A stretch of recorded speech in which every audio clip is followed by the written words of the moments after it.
question is for the Premier. Premier, we now know you've wasted $650 million on buying Liberal seats in the GTA.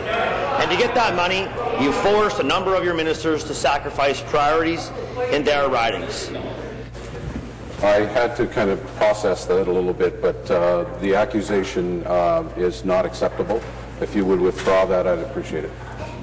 Withdrawn. Take the government House Leader, for example. Day after day, he stands in this House defending your Liberal seat saver program, even though he had to shelve the Highway 7 expansion just a month after you cancelled the Oakville power plant.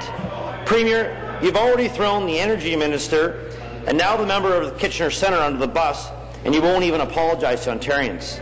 So I have to ask, as the Premier of this province, will you do the honourable thing and apologize to your fellow members and Ontarians for deliberately misusing $650 million of taxpayers' money on your Liberal seat saver program? Premier. Speaker, the Minister of Finance.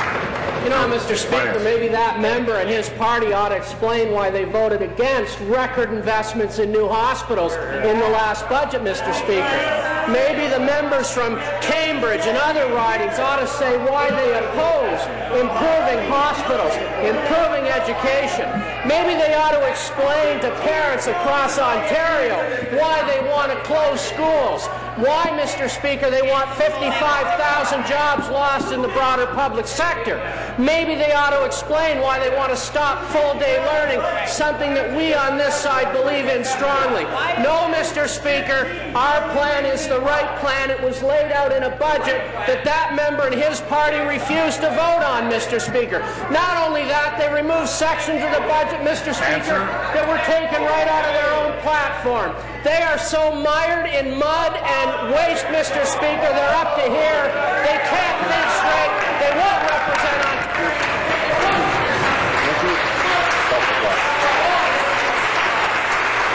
Seated, please.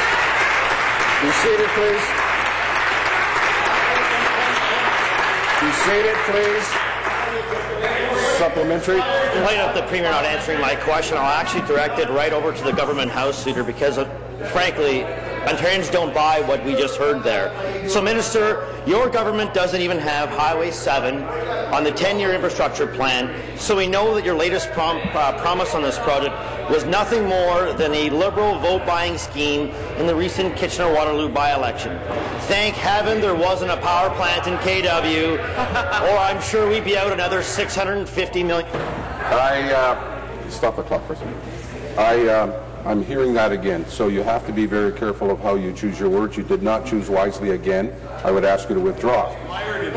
Withdrawn. Sorry, seat saver program. Again, I'm happy to know that we didn't have a power plant in KW, or we would likely be out another $650 million. Minister, I don't know how you can stand there day after day defending the Premier's selfish decision to hang you and your colleague out to dry just so he can avoid taking the fall for the Liberal Party's seat saver program. I hope you know with that money you wasted on cancelling gas plants, you could have paid for Highway 7 2 times. Minister, how does it feel to sit in Cabinet, abandoning the needs of your riding and the region of Waterloo just to save Liberal seats in the GTA? Scandal-plagued government. Finance.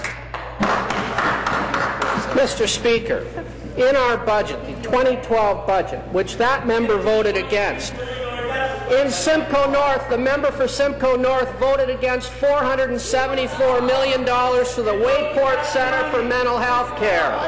Mr. Speaker, the member for Barrie voted against $258 million for the Royal Victoria Hospital, Mr. Speaker.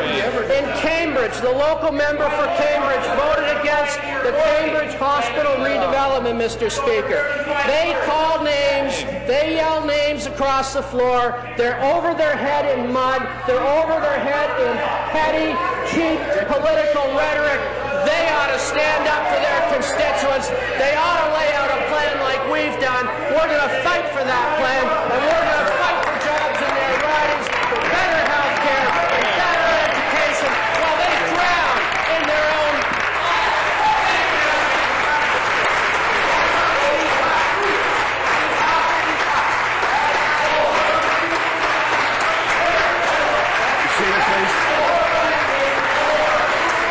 seated, please.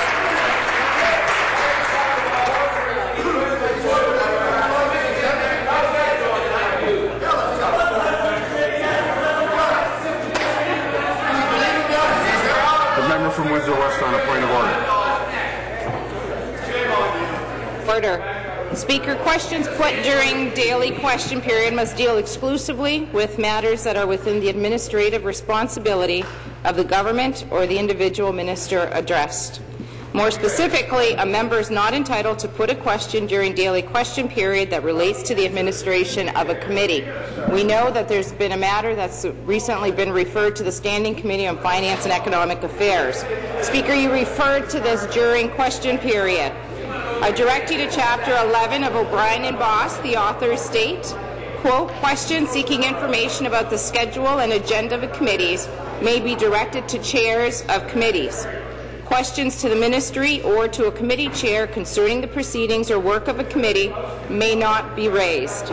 As a member of the Standing Committee of Finance and Economic Affairs, I look forward to appropriate questions and inquiries coming forward at committee. Okay,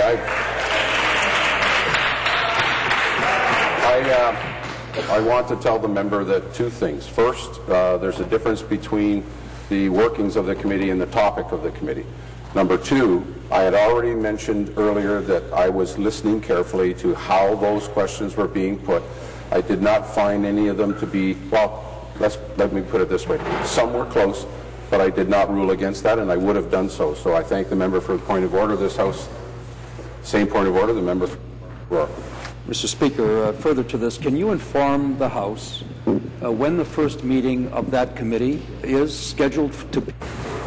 That's not my preview. That's not my preview, and that's not for me to respond to. This House stands adjourned until 3 p.m. this afternoon.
This is the Ontario Parliament Television Network.